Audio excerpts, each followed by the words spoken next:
everybody. Hope all is well with everyone today. Global family.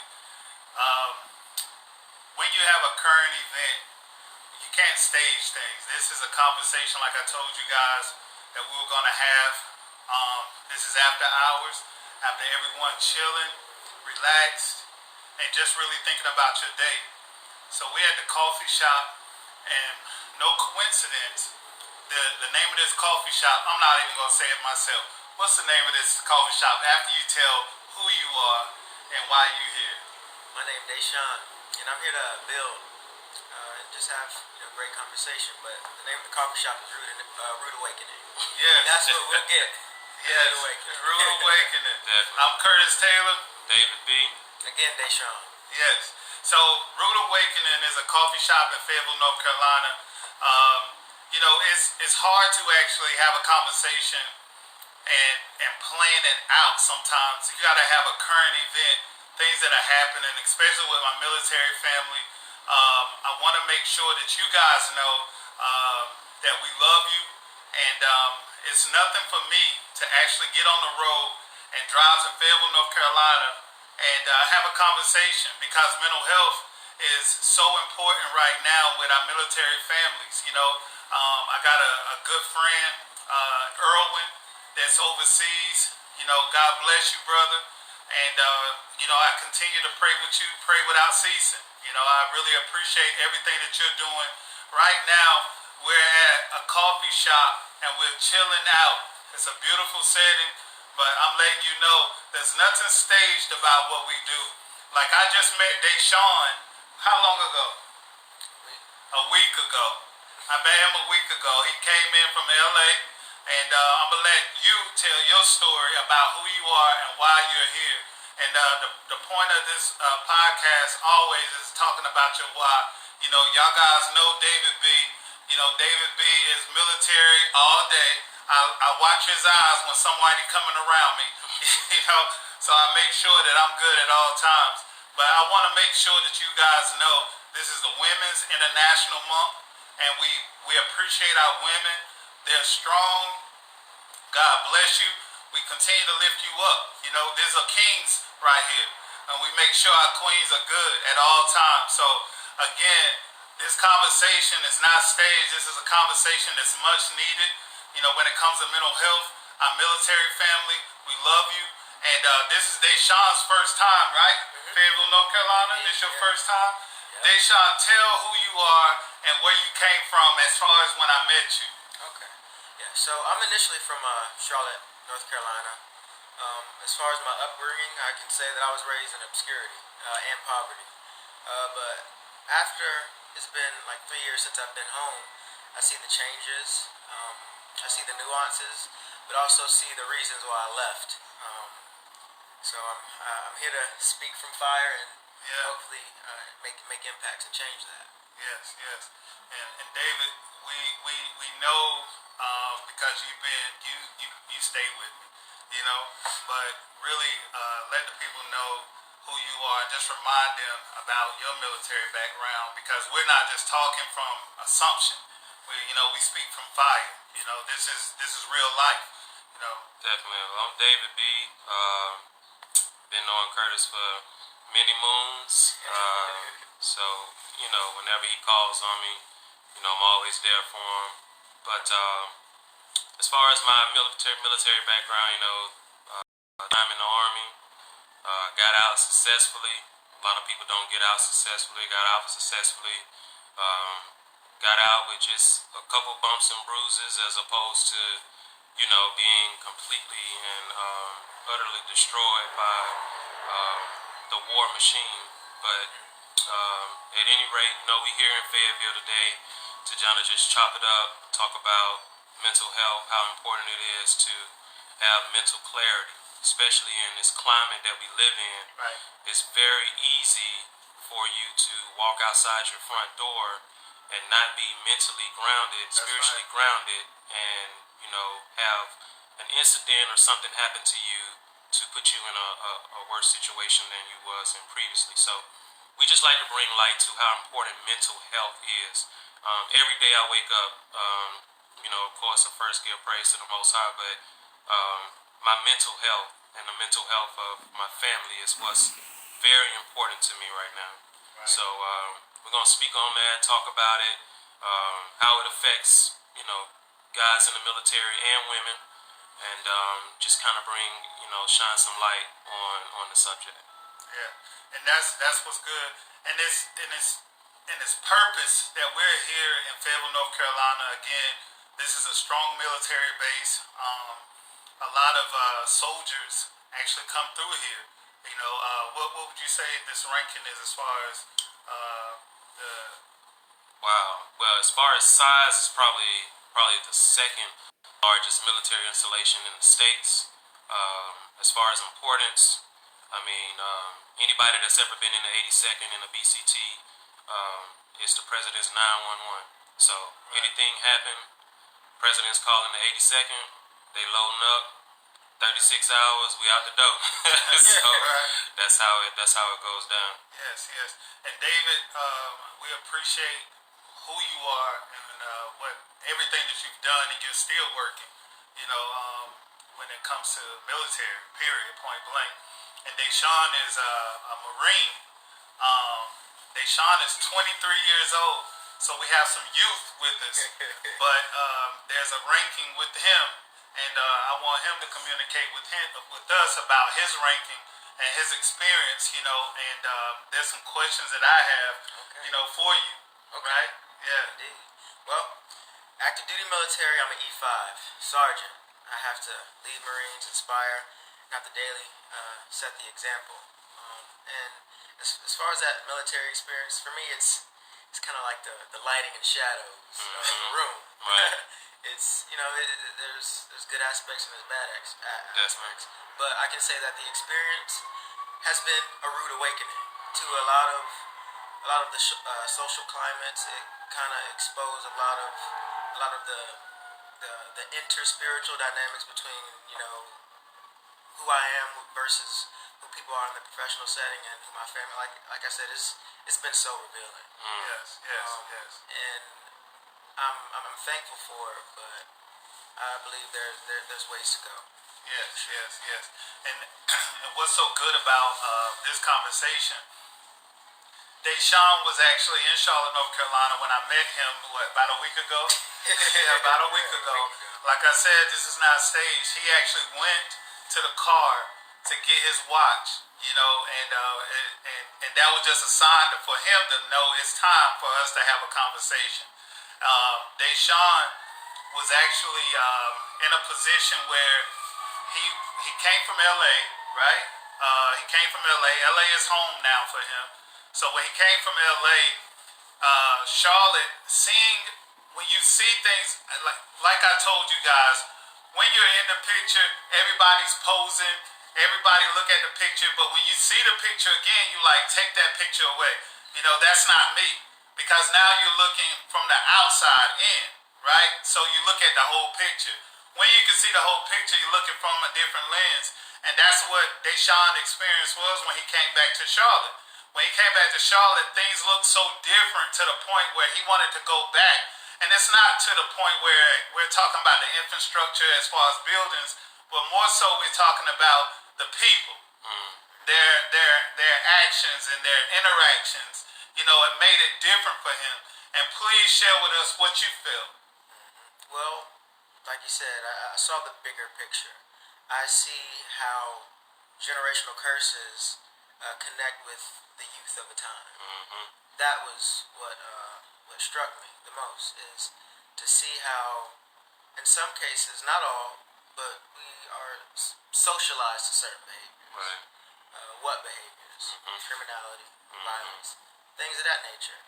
And like my exposure since I've been here, I've been trying to put myself in a lot of social circles, and that's just what I've been seeing, connecting the dots between generational curses versus the youth. Right. Right. And what do you feel about that, Dave? I mean, he's definitely spot on. You just, as a parent, being a parent, I try to, try to lead by example, but I do lead by example. Right. And expose my kids to, everything that is right and righteous and true.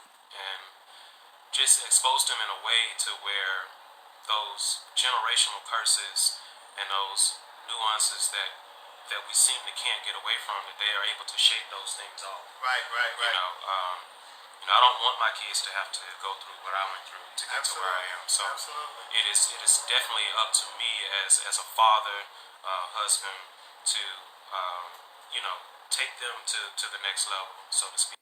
And man, it's different because everybody's situation is different, Right. where they grow up, how they grow up, but definitely as a whole, we got a lot of work to do. Yes, yes. Have a lot of work to do as black men, as fathers, as husbands, uncles. Yeah. Just a lot of things that we are that we're subjected to as people, Right. that we think is okay, Yes, and yes, it's really detrimental yes, to our health, mental health, spiritual health, everything. So yes. it's time for us to step up. You know what I'm Yes, saying? yes, And, yes. and if people aren't going to step up, get out the way. So, Right, right, so that right, the real right. people, real men, can step up and do what Right. it takes. Not just for individuals and families, but for our nation of people as a whole. Right. And I love to say right now in this moment, this is not an angry conversation. No. We're not mad. We're not upset.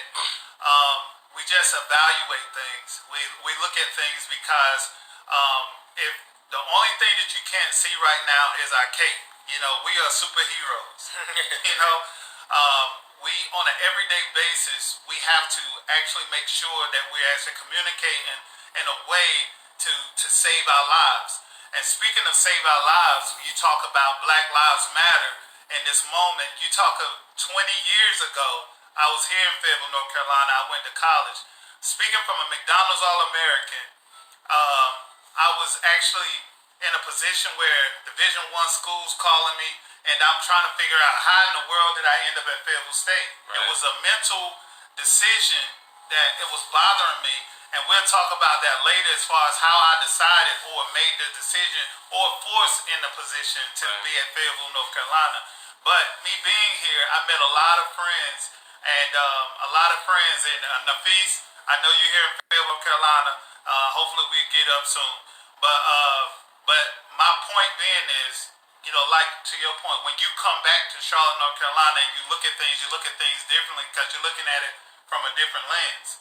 And David, you coming back, especially David coming from Alabama, right? Right. Alabama coming to Fayetteville, North Carolina, then being deployed to another country or what have you. Now we're in a city that, and if you guys saw the picture, you saw the picture where people driving around the marketplace where they bought and sold slaves.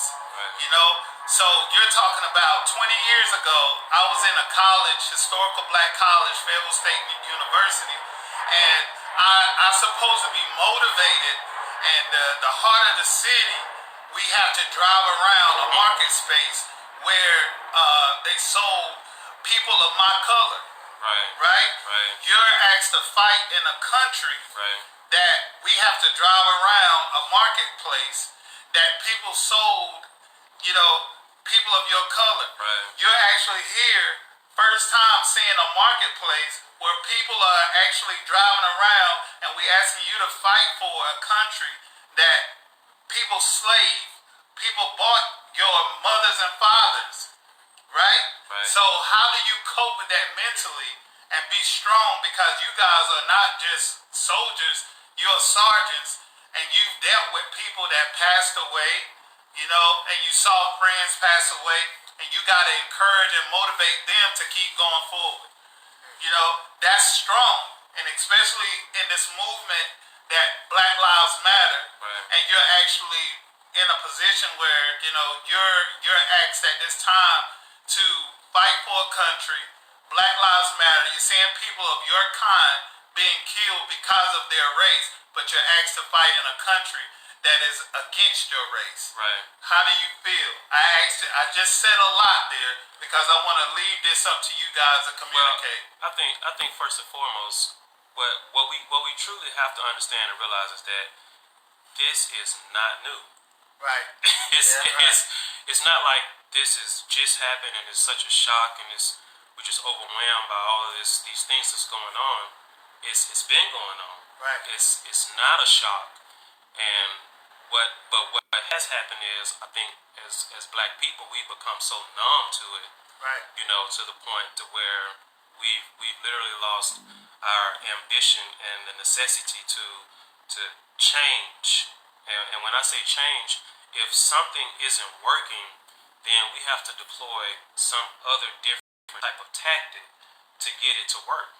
I mean, if you keep doing something over and over and over again and keep getting the same results that you don't want, I was always told that that's called insanity. Right. You know what I'm saying? Right. So we gotta figure out how we can move differently and affect some type of change. Right. Because if not, Right. then I don't see racial injustice getting any better. Right. I just see it being put in a package Right. and wrapped up a little differently Yes. and presented to my children just like it was presented to me. That's right. You know what I'm saying? And so we got to figure out what it is that we have to do in order to change those things. I think one thing that we have to do that I just really wish that people would get behind it and do it is we have so much power in our money Right. because we spend a lot of money. If you took the GDP of what black people spend as a nation of people, we would be like the 7th richest nation in the country. Right. That's how much money we spend. So that means that's power. Right. So let's take that and employ it in some kind of way to effectively create some type of change. The worst thing that we could have ever done is to try to get some type of approval from the people that oppressed us. Right. You know what I'm saying? It's just like my man Dick Gregory said. If they gave you bad food, you know what I'm saying, and they gave you bad religion, why would they give you a good education? So I mean, it's I think that a lot of what we have to do is just come from us within. Like we got to figure this out, as individuals, as a family unit, and then we can come together, you know what I'm saying, and effectively bring some type of change. But Yeah. as far as with the military and having to fight and all of that, I mean that's nothing new, man. That's matter of fact, I don't know if y'all seen it, but the movie is a true story about about a infantry unit that was getting ready to go into World War II Right. in Houston. It's called the 24th. It was a 24th, only black infantry unit, and they were in Houston. And anyway, the sheriff in the town. Now this is a true story. Yeah. The sheriff in the town didn't like these black guys in their town, and so a lot of things happened. Anyways, people got killed. So these guys, these military guys, they defended themselves. Right. You know what I'm saying? And they ended up, I think like 7 of them ended up getting hung. First time military tribunal actually got hung. 19 of them spent I think the rest of their lives in jail, and I can't remember what happened to the rest of them. But it's called the 24th. It's a real story, true story, and everything. And these are things that continue to go on. Like there's what's happening isn't something that is just so far fetched. Like, oh, I can't believe this is happening. No, it's like it's still happening, Right. and until we come together as a people, truly come together as people, it's going to continue to happen. Right. So I mean, So Deshaun, tell me, because what David is saying is true and it's good. Yeah, I can. Yeah. And what I love about this conversation is this is not a competitive thing when it comes to two different sides. When it comes to Army and Marine, it's not it's all for one cause to actually make it. Right. So tell me what your point of view is.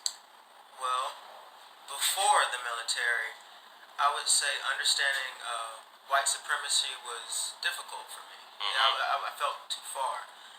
I can say now that being in the military for 5 years, I think I have a more thorough understanding That's right. of the complexities of white supremacy. That's right. How it operates, how it moves, and the language of it, and how it can be concealed.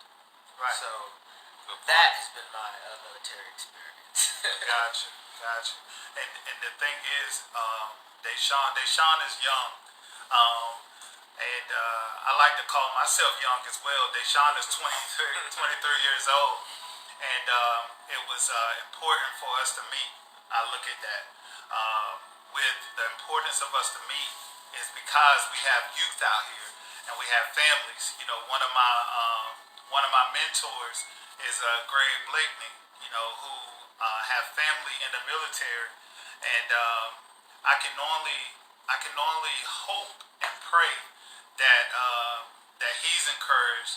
And like I just mentioned with Erwin, you know, I keep him encouraged and keep him lifted up. And not to say that this is happening with my family. When I say family, I'm talking about Erwin. I talk about Greg as far as him being family. But one of the conversations that we just had just now, we talked about when you actually see a loved one hurt. You know, when I say loved one, I'm talking about fellow military. Right. When you see military men and women being hurt, you know, how do you compartmentalize that as far as what's your push as far as continue to be motivated? Like I gotta go. I gotta be here for my friends. I gotta be here for my country. How do you compartmentalize that when you have Black Lives Matter and different things? You're seeing people lose lives. How do you engage with that? I know. For me, I'm not gonna lie. For me, my motivation was my family. You know what I'm saying? Once you go to war and you actually physically cross that line to where the bullets are flying and things are happening. For me, my whole train of thought was, you know, and I had just had my first child. I gotta make it back home. Right. And so for me, I kind of compartmentalized it into that aspect of if I don't make it back home, then my wife is gonna be a single mother, and my daughter is gonna grow up without a father. Right. So that right there was my motivation. At that point, I didn't really think about white supremacy or fighting for a country that doesn't fight for me. I was just trying to make it back home. Right. Now, once I made it back home and started processing all of that, then that's when the anger comes out and the rage is because you sit back and you realize you did this, you put your life on the line, you did this, and then you're still a second-class citizen. I think it's like that old saying. It's like when you're in it, it's not as effective until you get out of it, and then you can reflect on what you've been through. Right. Then you can really sit down and piece together what has actually mentally, physically, and spiritually happened to you. You know, that has changed you. Right. Because anybody that's went to war, they're a different person. I'm way different than what I used to be. Right. You know, before I went into the military, I'm definitely not who I was since 1998. You know what I'm saying? So I just think for everybody it's different. For me, like I said, it was every time, you know, getting on that plane, going to whether it be Afghanistan, Iraq, wherever, to make it back home. You know, that was my main goal. And you know, I just think that, and I will say this, I think that in some aspects, for black men in the military, I think it has gotten better. I wouldn't say that it's where it needs to be or where it should be.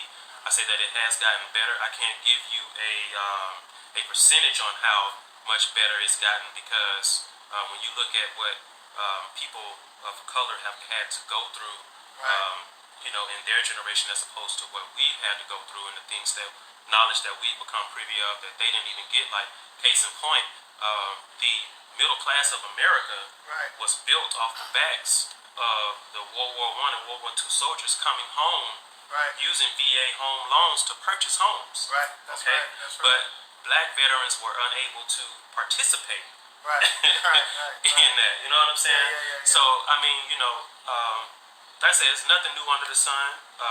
Everything that's going on is still going on. Yeah. It's just now, I think we are the generation that has not only the mindset, but the knowledge and the power to effectively create some type of change. Right. I Right. truly believe that, and I think that we need to organize and come together in such a way as to make that go ahead and happen Right, as it right, can, you know. Right, right. Yeah. And that's so dope because and with me, I listen to a lot of young people, Right. and you know I listen to a lot of young people because dope was not in my vocabulary. You know, so like I was just saying, the marketplace where they sold slaves right up the street from where we are. We walked actually there and took a picture. You guys will show you the pictures that took place.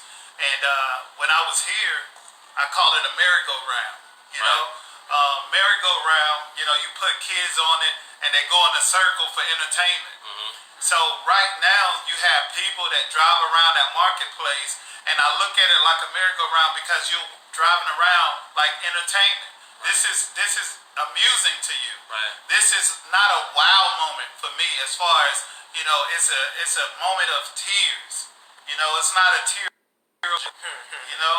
So it's important that I understand, like I just had a conversation, and I want everyone out here to understand via Facebook right now and Instagram, because I'm going to share it to the Instagram and YouTube actually. I want you to know that military is not just a physical location, it's our everyday life. So because you are active military or you're a civilian, you're still in the military. You know, you got to make sure that you understand that what you're signing up for and what you're signing up to is important. So the person to your left and right is important to you. So that means that you have to understand that there's people that we watch pass away on a daily basis, and how we actually communicate that with ourselves. It starts with ourselves and actually communicate with ourselves. What does this mean to you? When you cry, you know, like I said one time before, one of my friends used to say to me, he said, Curtis, if you don't cry, how else will you get it out? It don't make you weak because you cry. It don't make you weak at all. Get it out. Have a conversation about it. So Deshaun, with you being 23 years old, and I keep throwing your age out there because the youth needs you right now. You know, you're an artist, you know, musically, and your poetry, everything is dope. You know, it's not a put on when I tell you that, you know, you're exciting to me when it comes to your communication, your demeanor, how you carry yourself, how you dress, your time efficiency, all of that is important, you know.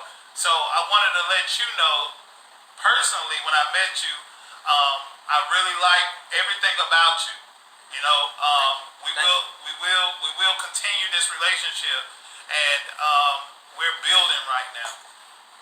So as a 23-year-old right now moving forward, how do you encourage, you know, your military, your soldiers in LA at this point after you've seen this stuff and you going back to LA? How do you actually communicate to your soldiers about the importance of moving forward? Okay. So there's a quote that says, even a three-legged dog still has three good legs to lose. Yeah. So I think we should start there. I mean, we not to mourn or reflect on what we've lost. I mean, we can't forget it. Right. But let's use what we have. Right. Yeah. You still got three good pillars. Right. That's right. That's right. That's right. Yeah. And that's good. That's really good. And I just want to make sure that I leave it up to David and Deshaun. I'm going to let them, one, give you their handle as far as how to follow them, Instagram, YouTube, all the music that you have going on, how they can follow you. Some things are coming out with Deshaun that is really, really good. And also David B.,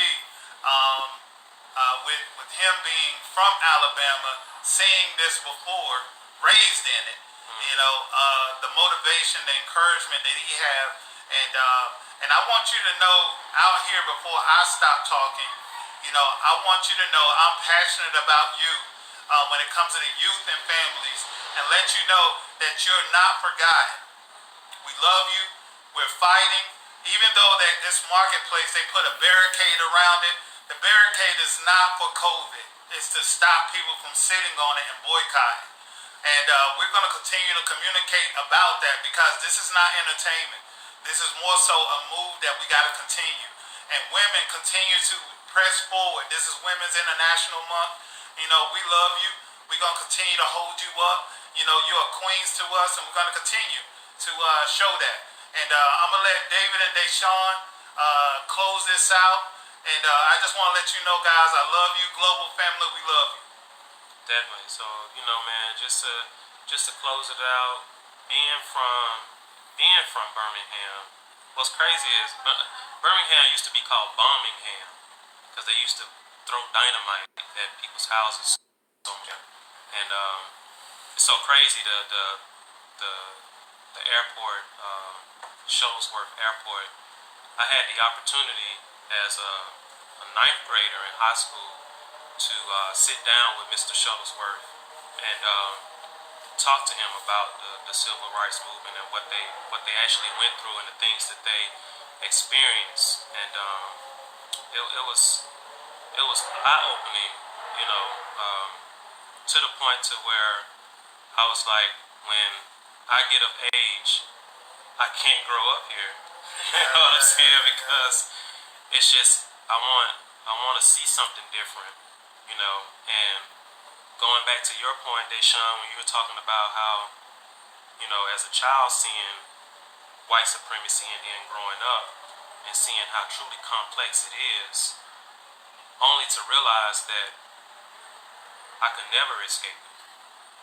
You know what I'm saying? No matter if I live in Fayetteville, if I live in Birmingham, if I live in Charlotte, if I live in Atlanta, doesn't matter. It's inescapable, you know. And I think what we have to do as black men and black people is not figure out how to live with white supremacy, but figure out how to dismantle it. Right, correct. How to destroy it. Exactly, because once you know how it moves, you know the There you defensive go. maneuver to fight against There you it. go. And that's just military mind. You know, that's just the end of the day. That's military mind. A lot of cats, you know, I just want, you know, the real black men that care about their families, about their children. You know, it's time to stand up. Right. It's time to effectively bring about some change. And I'm not talking about nothing radical or anything like that, but you know, where do we start? Right. We got to start somewhere because obviously, you know, it's not going anywhere. Right. It's not going anywhere, man. Yeah. So, in closing, I would say, as a black man who has overcame the poverty and the generational curses, it's essential for me to stay grounded in my foundation Right. of who I am, where I come from. That's right. So, moving forward with that foundation, I can't forget about the remainders of children who are still left behind. That's right. So, my responsibility is to continue to set that example, to, you know, seek knowledge, seek information, develop my character, and give it back to the kids. There you go. That's right. There That's you right. go. That's right. Yeah, and that's good. And one thing that they didn't mention because they're passionate. David, let the people know where to find you, and also where to find you. Well, I'm not on Facebook, but you can follow me on Instagram. It's Forever Organic. So Forever, I think it's like _organic 09 on Instagram. And so it's basically just you know, I'm being a country boy, being from Alabama. I love to grow things, grow my own food. So you know, the channel is kind of still in the works, but you can go on there and kind of get an idea of you know what I'm about. I'm about growing my own food, being, you know, healthy, as organic as we possibly can. Like this whole thing that just happened right now was so organic. You know, it was real. Right. And so it's so much unrealness. You know, so much genetically modified food, genetically modified people, and situations that we dealing with out here. It's good to be organic, you know. So I'm forever organic. That's me. That's my hashtag, my timeline. I'll be forever organic. 09 is 9 live. So Yes, I'm gonna be yes. for organic forever. You know what I'm saying? Yes, yes, Yeah. yes. So you can follow my Instagram page, internal_Versace. And Deshawn, my artist name is Deshawn, DEYSHAWN. You can put that in YouTube, Apple Music, Spotify, any digital streaming platform, and you'll find my music. Yes, yes. So, listen, we're at the Rude Awakening right now in Fayetteville, North Carolina. Rude And- Awakening. Rude Awakening. And it's confirmation not just for us, but also to you guys. Make sure that you guys continue to follow us and make sure that you guys continue to comment because you are important. Your voice is important. And don't ever feel like you're defeated at all. You know, because the person to your left and to your right, they love to make noise, but we can hear through the noise. You know, you guys are screaming, and I hear you. Kids, we hear you. Families, we hear you. You know, everything is important right now to us. So you guys, we love you, global family. Keep watching and stay tuned. Be blessed. Peace.